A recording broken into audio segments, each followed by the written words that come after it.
કેટલા સત્કર્મો જોડ્યા આ પરિવારે. મેં તો આજ સવારે કહ્યું કે હમણાં જ્યાં કથા હોય ત્યાં ઘનશ્યામભાઈ, અમે એક યજ્ઞ અન્નમ બ્રહ્મેતિ વ્યજાનાથ, ભોજન તો હોય જ, પણ કીડીને કીડિયારું, પક્ષીઓને ચણ, ગાયોને ચારો અને કૂતરાને રોટલો અને લોકોને ભોજન, આ 5 યજ્ઞ અમે સાથે સાથે કરાવીએ છીએ. આ પ્રેરણા મને મળી હતી પાળિયાદથી. મને કે બાપુ એ મને ખબર છે, અમે શરૂ કરી દીધું છે, એની આખી કમિટી બનાવી. મારો રાજીપો વ્યક્ત કરું છું બાપ, આખા પરિવાર તરફ મારી પ્રસન્નતા.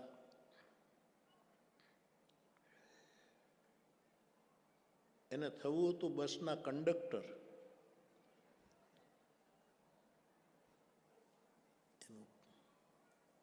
પણ ભગવાનની કૃપા થાય તો ક્યાંથી ક્યાં માણસ પહોંચે છે, એનો એક સાધુ તરીકે આનંદ વ્યક્ત કરું છું. બીજી વાત, આપ સૌ લાઠીના કલાપીનગરના નગરજનો, આમ તો અમરેલી ઘણી કથા થઈ, આમ ગારિયાધાર થઈ, દામનગર થઈ, લાઠી બાકી હતું.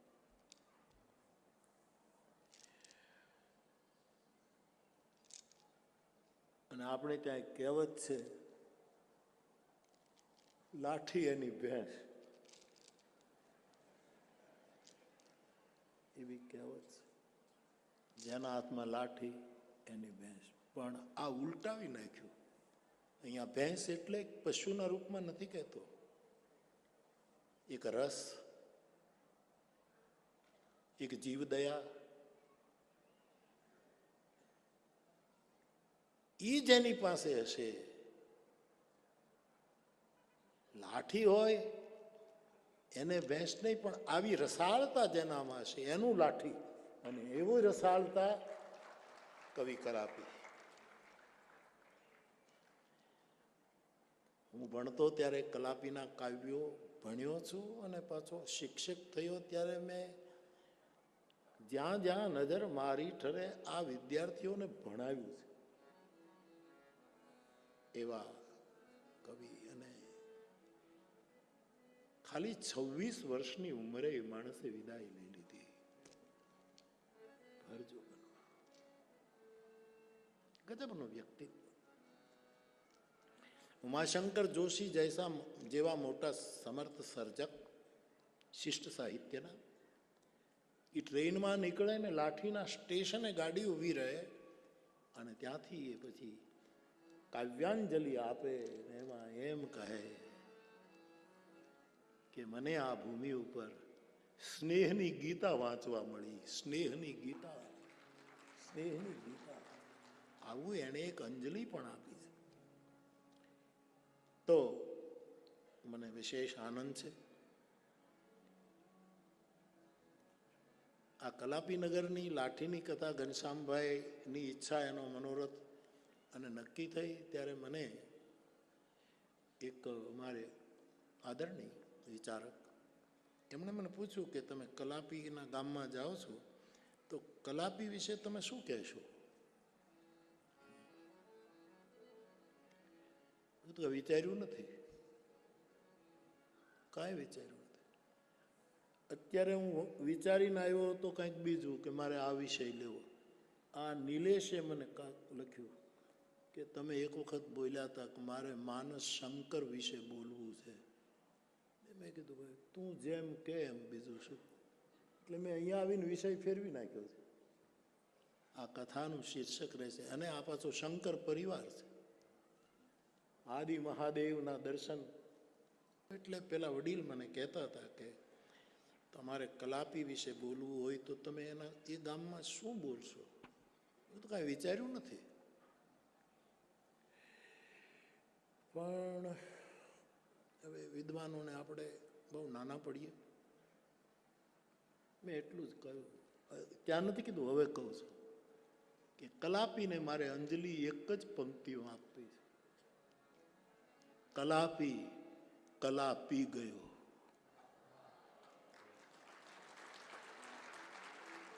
કલાપી કલા પી ગયો.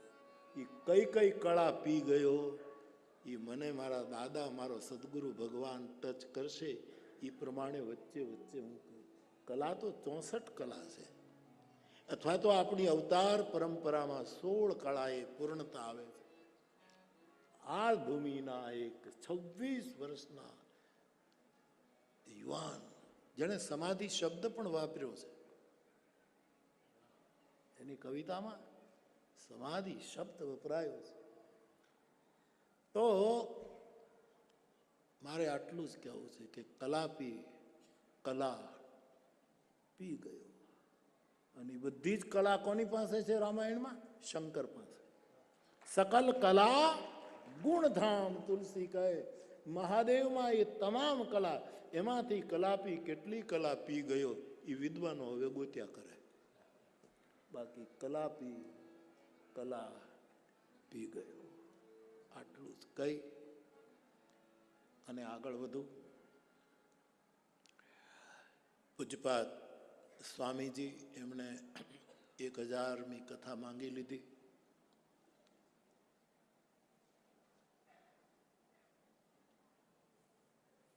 એમના મારા તરફનો અહેતુ હેતનો એ ઉભરો છે.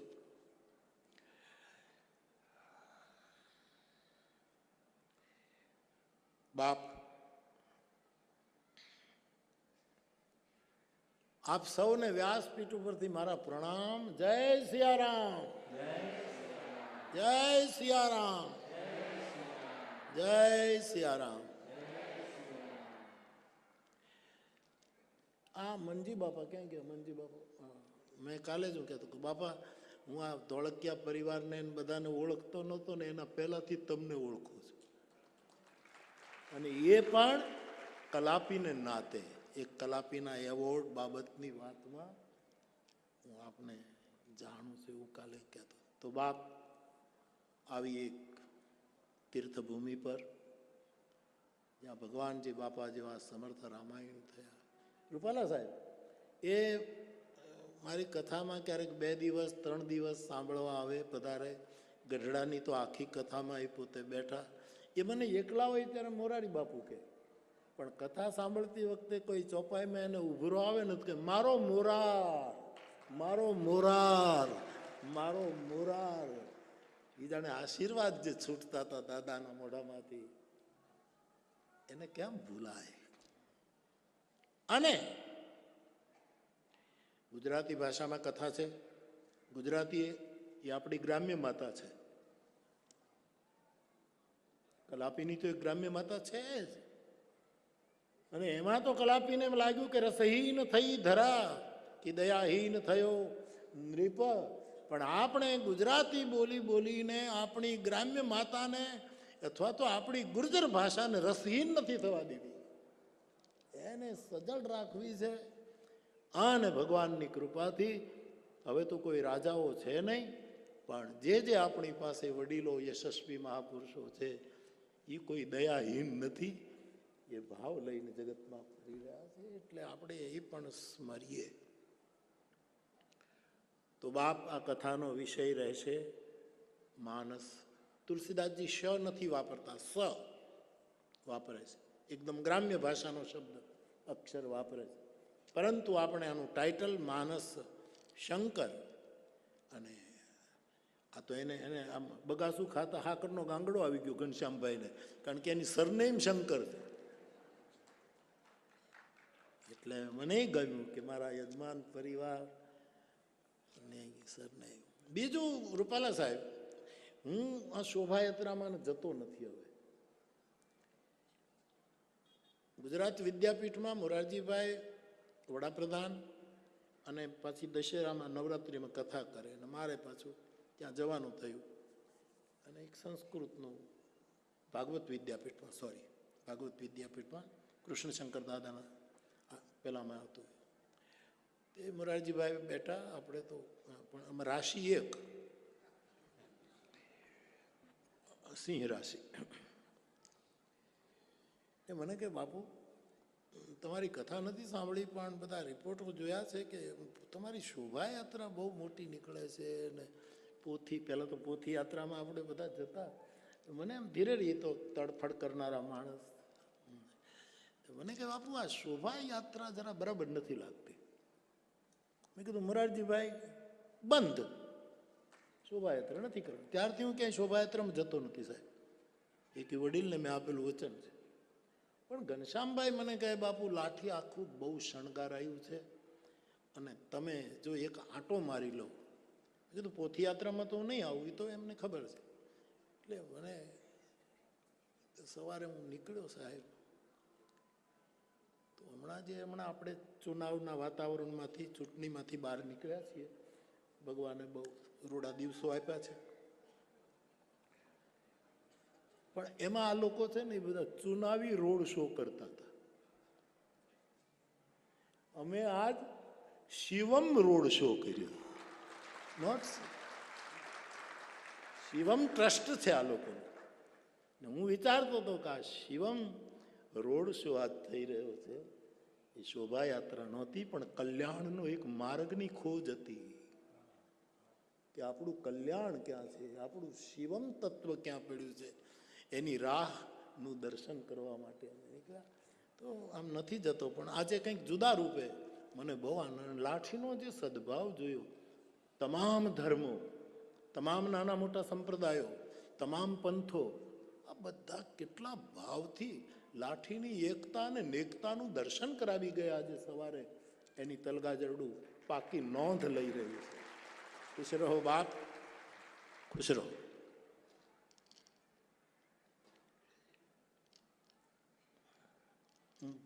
સૌજીભાઈ મેં આવીને પહેલું પૂછ્યું પાણીનું કેમ છે તળમાં. મને ખબર હતી. બધાએ કીધું, પછી નામ આપ્યું કે સૌજીભાઈ આ કર્યું, પગમજીભાઈ આ કર્યું. ગામડામાં પાણીનું ભગવાનની કૃપા છે. અને આપણે તો પાછા ઓલું પાણી ન હોય તો આપણામાં તો છે ને સાહેબ. એટલે આપણે મોડા ન પડીએ કોઈ દિવસ સાહેબ. એવા લાઠીમાં પહેલી વખત કથા લઈને આવવાનું થયું. બાકી તો અવારનવાર હું દુધાળા ગયો, દાદાનો વડલો ત્યાં એના કાર્યક્રમમાં હતો. આ પંથકમાં તો બહુ આવવાનું થયું. અને રૂપાલા સાહેબ મને જે આમંત્રણ આપે હું સ્વીકારી જ લઉં. નહીંતર મેં નક્કી કર્યું કે હવે બીજા કોઈ કાર્યક્રમમાં જવું નહીં. એમને ખબર. મને કે બાપુ સંકોચ ન થાય તો મને ગમે. મોટી બાની વાડીમાં હું ગયો, સ્કૂલમાં ગયો. સ્કૂલમાં તો એક કાલે એક પીરિયડ લઈને આવ્યો કાલે રૂપાલા સાહેબની સ્કૂલમાં. હું બોલ્યો હતો કે ભાઈ મેં આ ઉદ્ઘાટન કર્યું છે, આપણા આદરણીય મુખ્યમંત્રી સાહેબ પણ હતા અને મેં કીધું હું સરપ્રાઈઝ વિઝિટ લઈશ. તે કાલે હું અહીંયા લાઠી આવતા રૂપાલા સાહેબની સ્કૂલમાં ગયો. બરાબર પ્રાર્થના સભા જ હતી બરાબર. અને હું અચિંતા ગયો અંદર. મેં કીધું લાવો ડસ્ટર લાવો, ચોક. મેં છોકરાઓનો ક્લાસ લીધો, ભણાવ્યું, કારણ કે મૂળ તો આપણું ખોળ્યું હોય ને, એટલે આનંદ આવ્યો. આ ભૂમિમાં કંઈક છે એટલું પાકું છે. કૃષ્ણ બિહારી નૂરનો શેર છે કે યહાં કોઈ થા और अभी ठहरा भी है, यहाँ कोई था और अभी ठहरा भी है क्योंकि घर की दहलीज पे उजाला है बहुत, क्योंकि प्रकाश છે, એક નૂર છે. આમ તપેલું છે, આમ ચાર્જ થયેલું, ઓલરેડી ચાર્જ થયેલું. તો મારી પ્રસન્નતા વ્યક્ત કરું છું આ બાને. તો બાપ 9 દિવસ સુધી આપણે,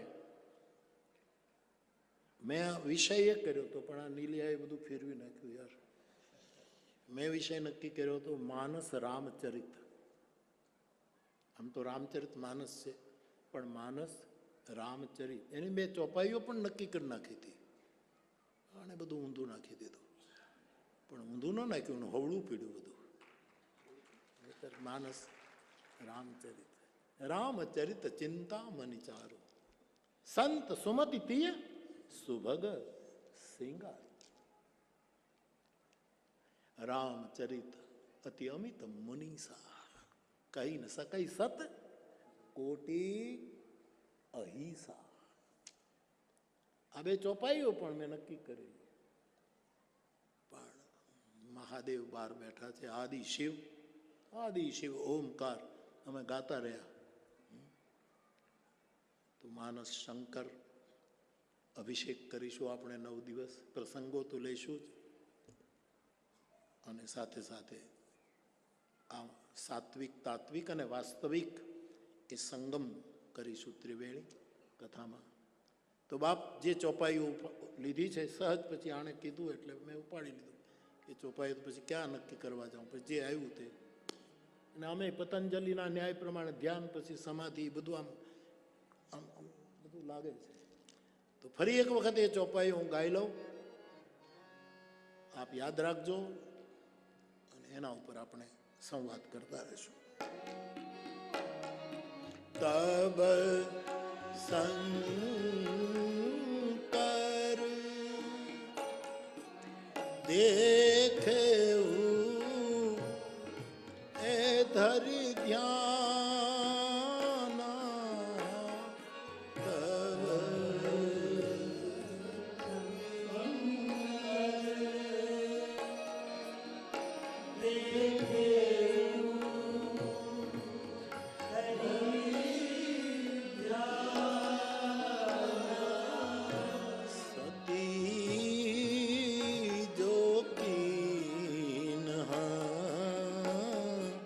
चरित सब जाना सती जो की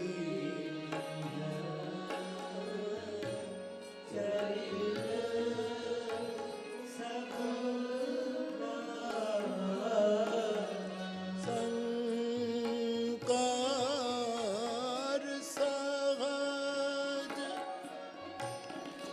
रूप संभारा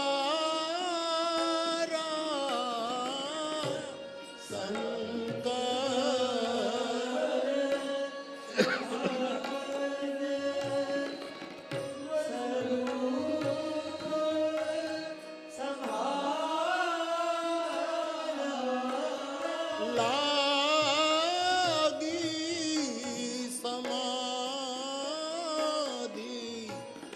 अखंड अपारा लागी समाधि अखंड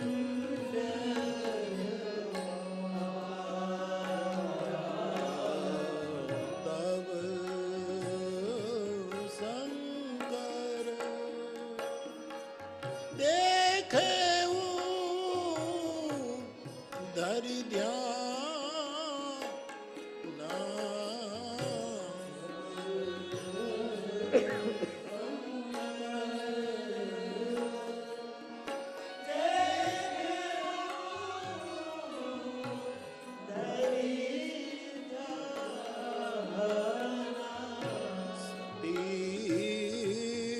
जो कीना चरित सब जाना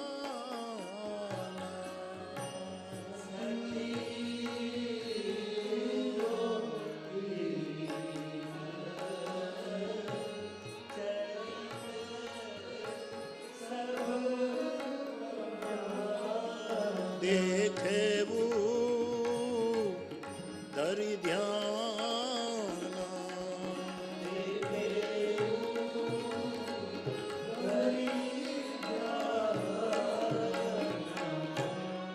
તો આ બે પંક્તિઓના આધારે આપણે સંવાદ કરતા રહીશું કથામાં.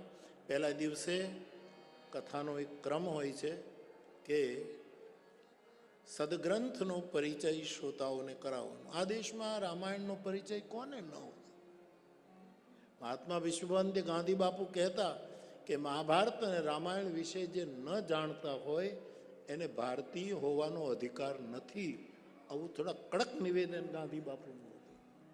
તો સાહેબ, આપને બધાને ખબર છે, પણ પહેલા દિવસની કથામાં હંમેશા મહાત્મ એટલે ગ્રંથ પરિચય. મારી દૃષ્ટિએ 7 સોપાનમાં કથા છે, આપ જાણો છો. પ્રથમ સોપાન બાલકાંડ, બીજું સોપાન અયોધ્યા, ત્રીજું અરણ્ય, ચોથું કિષ્કિંધા, પાંચમું સુંદર, છઠ્ઠું લંકા અને 7મું ઉત્તરકાંડ. પહેલું સોપાન વાલ્મીકી અને કાંડ શબ્દ વાપરે છે, તુલસીદાસજી સોપાન શબ્દ વાપરે છે. એના મંગલાચરણમાં ગોસ્વામીજી 7 મંત્રો દ્વારા મંગલાચરણ કરે છે. વર્ણાનામ અર્થસંગાનામ રસાનાં છંદસામપી મંગલાનાંચ કર્તારૌ વંદે વાણી વિનાયકો ભવાની શંકરૌ વંદે શ્રદ્ધા વિશ્વાસ રૂપિણો યાભ્યામ વિના ન પશ્યંતિ સિદ્ધાઃ સ્વાંતસ્મીશ્વર. 7 મંત્રોમાં સંતોએ એના ઉપર બહુ પ્રકાશ પાડ્યો કે 7 મંત્રો શું કામ લખ્યા. એ બધો માનસનો ગગનમાં વિહાર કરવા જેવું છે, પણ અત્યારે એમાં ન જઈએ. સંસ્કૃતમાં શ્લોકો લખ્યા 7 પહેલા બાલકાંડમાં, પણ પછી તુલસીદાસજી ગ્રામ્ય ગીરામાં, આપણી દેહાતી ભાષામાં, આપણી ભોજપુરી, અવધી, હિન્દી ભાષાનો ઉપયોગ કર્યો છે, પણ એ પણ ઠેઠની ભાષા. એમાં આખા સદગ્રંથને, કારણ કે તુલસીને શ્લોકને લોક સુધી પહોંચાડવો હતો, કારણ કે શ્લોક બધા ન સમજી શકે, અને સામાન્યમાં સામાન્ય માણસ પણ રામચરિત માનસના રહસ્યોને સમજી શકે. એટલે ગ્રામ્ય ગીરામાં તુલસીદાસજી આવે છે અને 5 સોરઠા લખીને એ કથાનો આરંભ કરે છે. આપે, મેં સંગીત નહોતું ત્યારે કહેલી આ વાત છે કે એક ગુણાઢ્ય નામનો એક માણસ હતો. ગુણાઢ્ય, આજે શબ્દકોશમાં શબ્દો તમે લો તો આવા શબ્દો બહુ જ આપણને ચિંતન કરવા પ્રેરે. ગુણાઢ્ય, ધનાઢ્ય, પ્રેમાઢ્ય, વિરાઢ્ય, ચરિતાઢ્ય, આ બધો શબ્દકોશ જોવા જેવો છે. ખેર, એના વિશે ક્યારેક પછી. ગુણાઢ્ય નામનો એક માણસ હતો, અને સંસ્કૃતનો કાળ, મોટા મોટા સદગ્રંથો, સંસ્કૃત વિદ્વાનોનું એ બધું સર્જન, આખું વાંગમય. અને રાજા પણ એવો રસિક, સંસ્કૃત ભાષાનો જાણતર, અને એના દરબારમાં સંસ્કૃત ગ્રંથોનું પઠન પાઠન, એના ઉપર ચર્ચાઓ, આવું બધું થાય. એમાં એક આ ગુણાઢ્ય નામનો એક માણસ, સાહેબ, એણે લોકભાષામાં, આપણી ભાષામાં, દેહાતી ભાષામાં એક ગ્રંથ લખ્યો. હવે સંસ્કૃત ભાષા તો આને સ્વીકારે નહીં, અને એ કાળ, અને ખૂબ મહેનત કરીને 2-3 વર્ષ તપસ્યા કરીને ગ્રંથ તૈયાર, બિલકુલ લોકબોલીમાં. એમાં લોક વાર્તા, લોકગીતો, અનેક પ્રકારનું લોકભોગ્ય, છેલ્લો માણસ સમજી શકે પરમ રહસ્યને એવી ભાષામાં એક ગ્રંથ તૈયાર કર્યો. એને કોઈએ કહ્યું કે રાજા બહુ કદરદાન છે. એ ગ્રંથ લઈને રાજાના દરબારમાં આવે છે. પંડિતો બધા બેઠા છે, આપણી દેવ ગીરાના ઉપાસકો. મહારાજા, હું તો દેહાતથી, ગામઠી ભાષામાં બોલનારો. આ તુલસીદાસજી ગામઠી ભાષામાં કથા લખી, એના અનુસંધાન હું આપને કહેવા જાઉં છું. સાહેબ કે હું તો લોકભાષાનો માણસ છું. એ પંડિતો હસવા માંડ્યા. હવે આ શું કહે છે, આમાં શું હોય? એણે 2-3 પોતાની પોથી ખોલીને 2-3 પાના ખોલીને લોકભોગ્ય ભાષામાં સુંદર વાતો પેશ કરવાની કોશિશ કરી, પણ પંડિતોએ ઇનકાર કર્યો કે આ ન ચાલે. રાજાએ પણ કહ્યું કે નહીં ભાઈ, અમારો દરબાર તો આ આટલું મોટી શિષ્ટ ભાષાને વરેલો છે. બહુ દુઃખી થયો એ માણસ. ભલે બાપુ, મહારાજાને કહે હું અધિકારી નથી આ કચેરીનો, ઓચિંતા આવી ચડ્યો, મારી પાસે એવું કોઈ ભાષા વૈભવ નથી, હું સંસ્કૃતને પગે લાગુ પણ હું એને જાણતો નથી, મેં તો મારી ભાષામાં આ બધું લખ્યું છે. પોતાનું પોથી બાંધી અને સાહેબ નીકળી ગયો, જંગલમાં વયો ગયો. નદી વહે છે, ગાઢ જંગલ છે, પશુ પક્ષી વન્ય પ્રાણીઓથી સભર છે બધું. અને આણે લાકડા 2-4 પથ્થર મૂકીને ધૂણી દેખાવી આ માણસ. અને એ લોકભોગ્ય ભાષામાં લખેલા ગ્રંથના સોરઠાઓ, છંદો, દોહાઓ, એના વાર્તાના પ્રસંગો, જુદું જુદું જે કંઈ વૈવિધ્ય હતું એની પાસે, એ એક એક પોથીનું પાનું લે, વાંચે અને અગ્નિમાં હોમી દે. બીજું પાનું લે, વાંચે અને અગ્નિમાં હોમી દે. ત્રીજું પાનું લે, વાંચે અને અગ્નિમાં હોમી દે. 3 દિવસથી આ માણસ બેઠો છે હવન કરવા. રાજા એ વખત એ તો સ્વાભાવિક, રાજા તો મરઘિયાના શોખીન હોય ને એનો આહાર પણ એવો જ સૌની જે રીત હોય તે. એટલે એના શિકારીઓ રાજાને એનો ભાવતો ખોરાક, પ્રાણીઓનો માંસ કે જે ખાતા હોય તે. એ તો રાષ્ટ્રના સદભાગ્ય છે કે આપણા રાષ્ટ્રનો એક વડો યશસ્વી મહાપુરુષ એવો દિલ્હીમાં બેઠો છે. હા, કે બીજું તો ખાવામાં આવે નહીં, બીજાને ખાવાય દેતો નથી, બેઠો છે. અને હમણાં તો રૂપાલા સાહેબ બહુ રાજી થયો. 2 દિવસ પહેલા તમને બધાને ભેગા કરી જે બાજરાના રોટલા ખવડાવ્યા છે જાડા ધાનના, હું બહુ રાજી થયો કે આપણો નંબર લાગ્યો ભાઈ. આમાં આપણે રોજ બાજરો, જાડું ધાન, બાજરો અને જુવારનું જે, કારણ કે વૈશ્વિક દિવસ બાજરાના નામે આવવાનો છે, એટલે આપણા માટે કેટલું બાજરો ખાજો. થોડો ગરમ લાગે જે કાયમ ન ખાતા હોય, બાજરો તો મને બહુ ગમ્યું સાહેબ. તો બાપ રાજા તો મૃગ્યા કરે ને એ બધું એનો જે ખોરાક હોય તે. એ વખતે પેલા શિકારીઓ રાજાના માટે તાજા પશુઓને મારીને લઈ આવે બધું, અને એના રસોઈ ઘરમાં બધું. રાજા જમવા બેસે 3જા દિવસ પછી પણ એને સ્વાદ ન આવે, ટેસ્ટ જ ન આવે. તો વિવિધ મૃગન કર હંમેશા રાંધા, તુલસીદાસજી લખે છે. આવું એક રજવાડામાં આવું બધું ચાલતું હોય. ખેર, તો સાહેબ એને રસ ન પડે, ગુસ્સે થયા કે તમે મારા માટે ખોરાક બરાબર લાવતા નથી, આમાં ક્યાંય રસ નથી, આમાં સ્વાદ નથી, આમાં કોઈ. બધા બિચારા શું બોલે, પણ રાજાએ બહુ ગુસ્સે થઈને કીધું કે કેમ આવો મારા માટે તમે તૈયાર બરાબર નથી કરતા, ના શું લાવો છો મારા માટે? શું પશુ પક્ષી મરી ગયા છે? એ રાજાને અહીંનો રાજાને બેની હરખામણી કરો તો એ પંખીની ઉપર પથ્થરો ફેંકતા ફેંકી દીધો. કેટલી મોટી જીવદયાનો સંદેશ, ભૂત દયા વિસ્તારય તારય સંસાર સાગર. જો શંકરાચાર્ય ભગવાન, એની રેન્જ તો જુઓ લાઠીની.